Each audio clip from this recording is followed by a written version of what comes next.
Hi team, this is Chris Abraham from GOHmath. Welcome to the 2015 Teacher Workshop Series. We'll be working with Oberlin College students this winter to prepare some amazing videos in math, science, English, and history to help you pass your teacher certification exams. Use these videos to help you in your studies and your preparation. And if you need some extra help, attend a workshop. We're holding workshops throughout the United States, in Massachusetts, in California, in New York, in Florida. I'm sure you'll find them very helpful.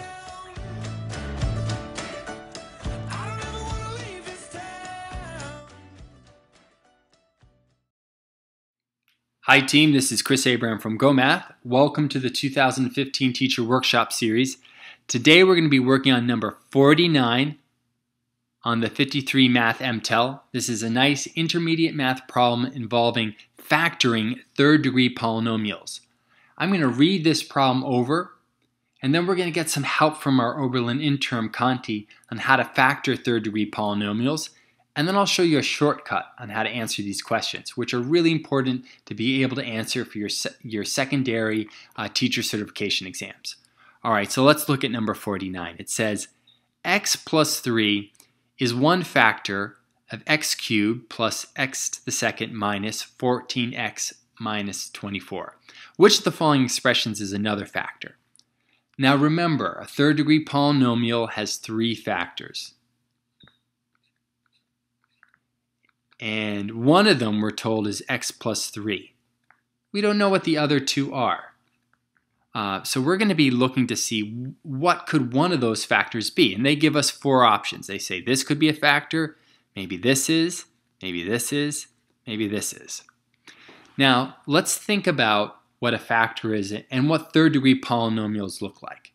Really quickly, a third-degree polynomial looks something like this. We were to graph out all the points. And we have here three x-intercepts. These are points that intercept the x-axis but have zero values for y.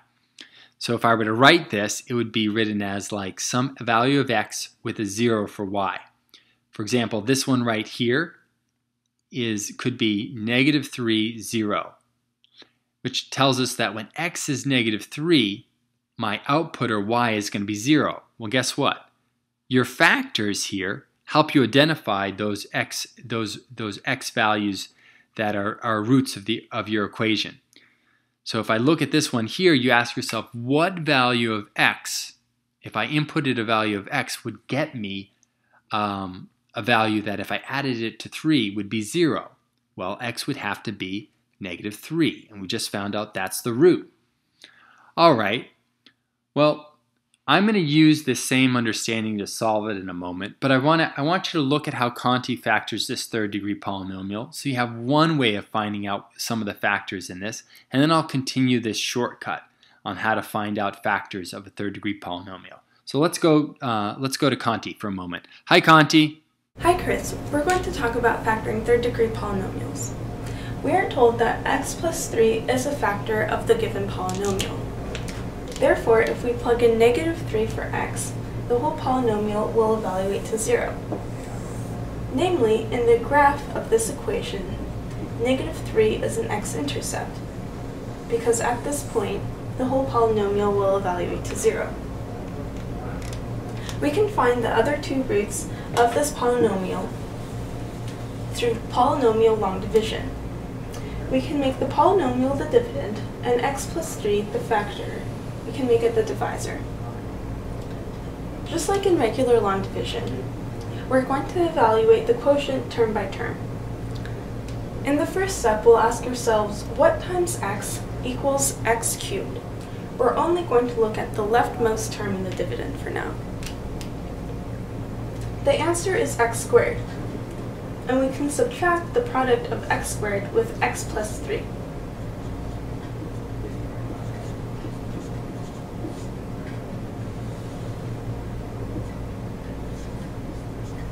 Then we bring down the next term.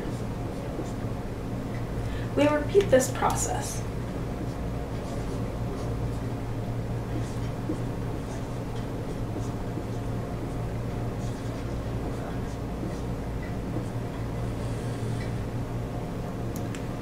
From this difference, bring down the negative 24 and repeat the process one more time.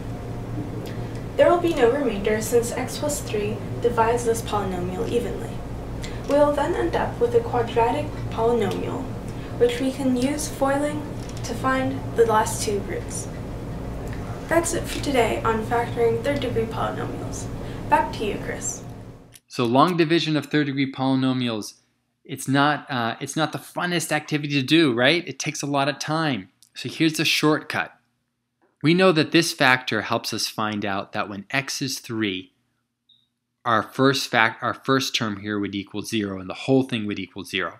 And if we input it into our equation, x is negative 3, and we actually cube those values for x, guess what happens?